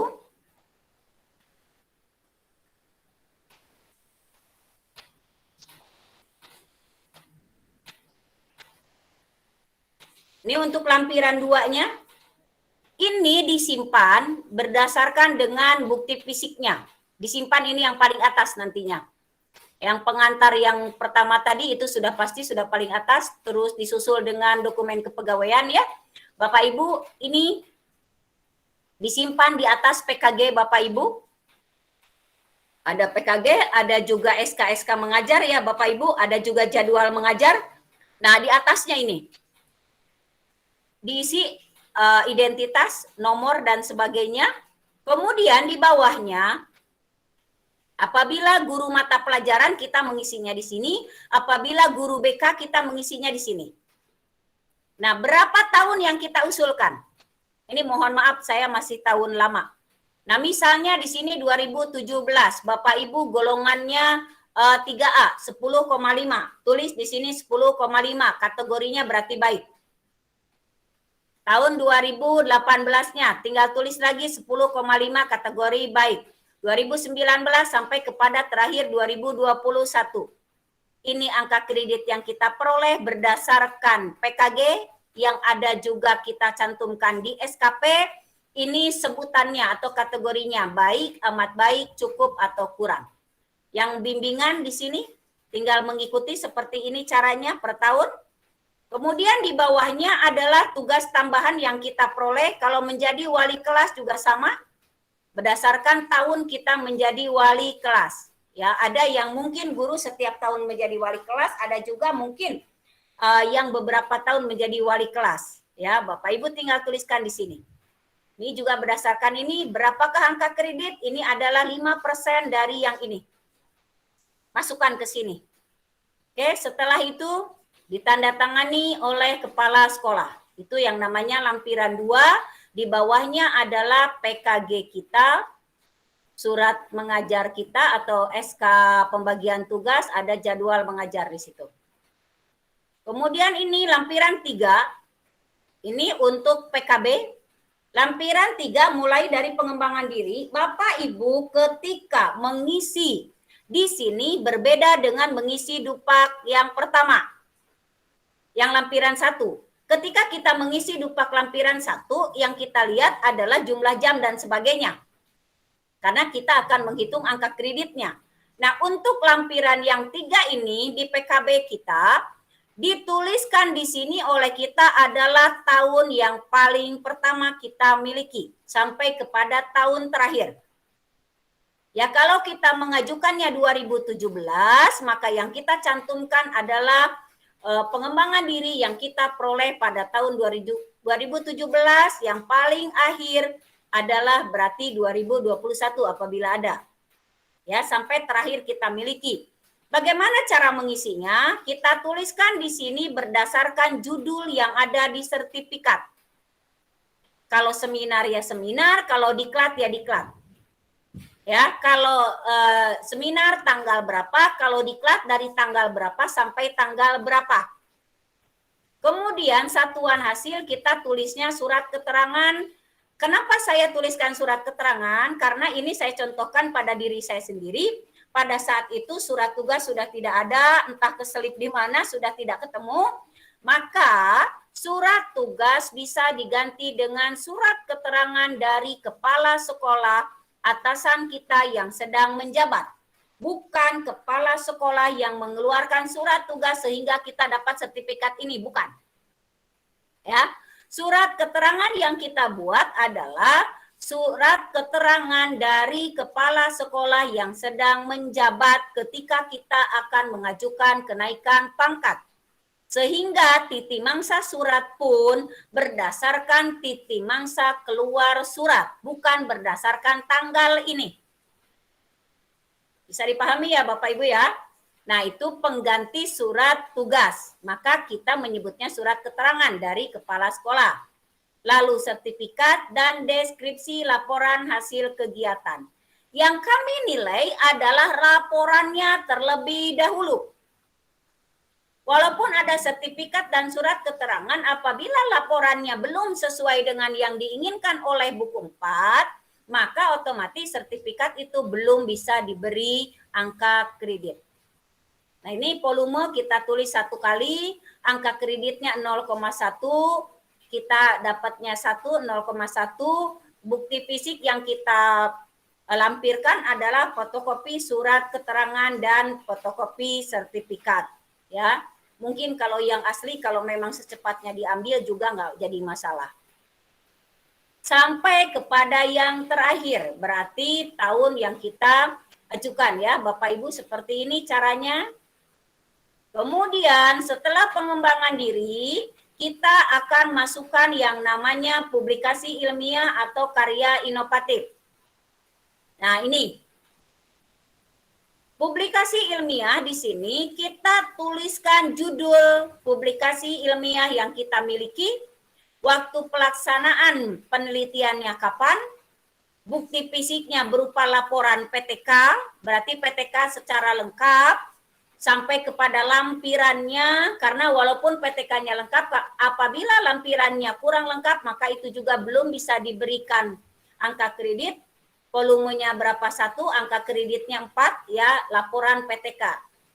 Yang kita buktikan di sini jumlahnya ada berapa. Apabila Bapak Ibu memiliki karya inovatif, tinggal diisikan di sini. Apabila tidak ada, maka itu sama. Karena publikasi ilmiah itu atau karya inovatif.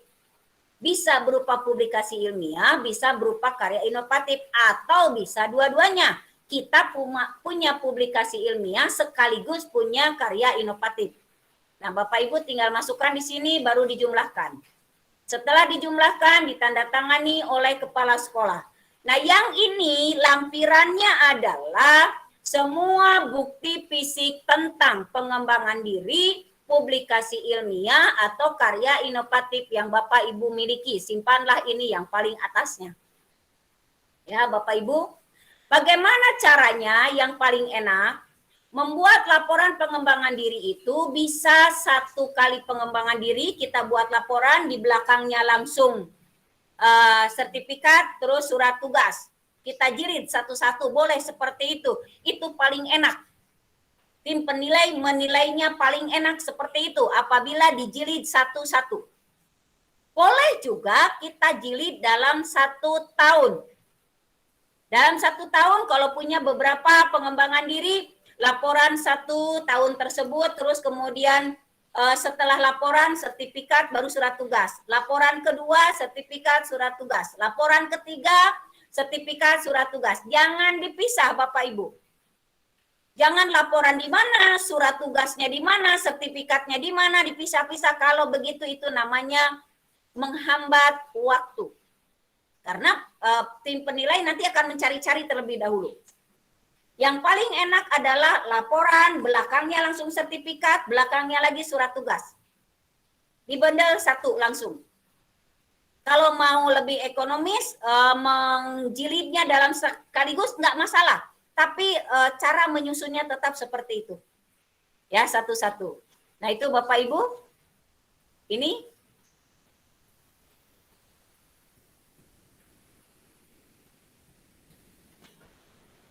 ya.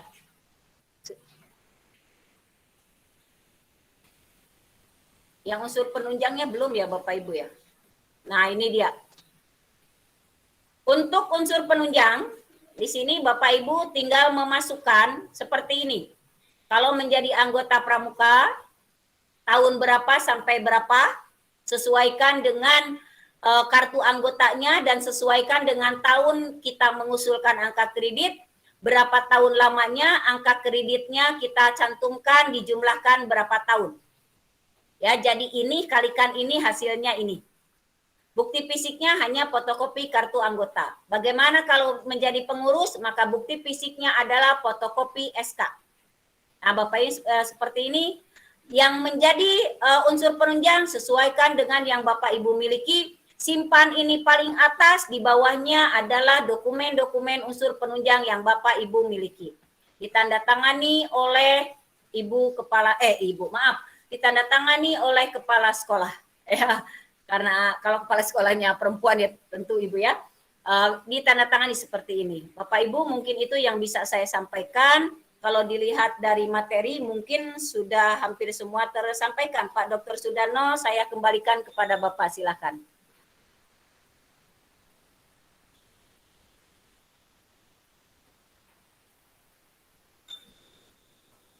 Pak Dr. Sudarno, monitor? Atau sedang terpental? Karena ini udah 3:30. Terpental?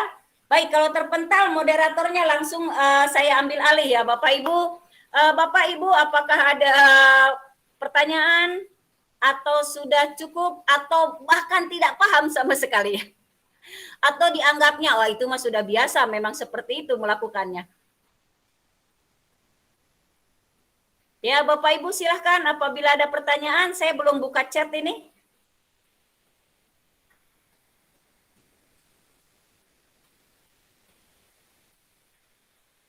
Ya, apabila dilihat dari chat, ini masih ke PKG untuk guru BK tidak terjadwal sama yang tadi ya, Bapak Ibu ya. Kalau dilihat dari chat yang tadi ini masih sama. Mangga Ibu Lilis. Ibu Lilis tadi mengangkat tangan. Mana Bu Lilisnya? Kepencet kali itu. Oh, kepencet, oke. Ya. Ini Bu ada pertanyaan tapi di grup pelatihan lupa karena ini katanya nggak bisa masuk ke itu ke Google Meet-nya. Oh Boleh? iya. Oh itu ada Pak Darnonya. Nama Mangga. Pak Darnonya aja mangga. Ya. Pak Dr. Sudana silahkan. Sudah gabung kayaknya tadi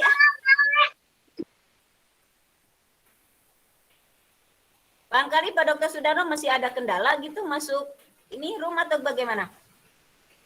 Boleh Bu, silakan Ibu Eva, dilanjut saja barangkali Bu.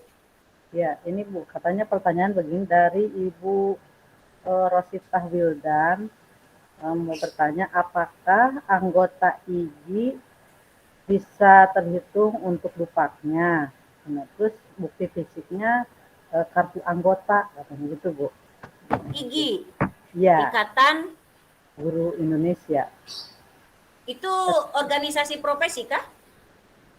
Sepertinya Bu ini. Ya. Sepertinya iya. Ya, kalau memang itu organisasi profesi dan sudah diakui organisasi profesinya, bisa dimasukkan silakan. Kalau menjadi anggota berarti kartu anggota. Ya. Iya Bu.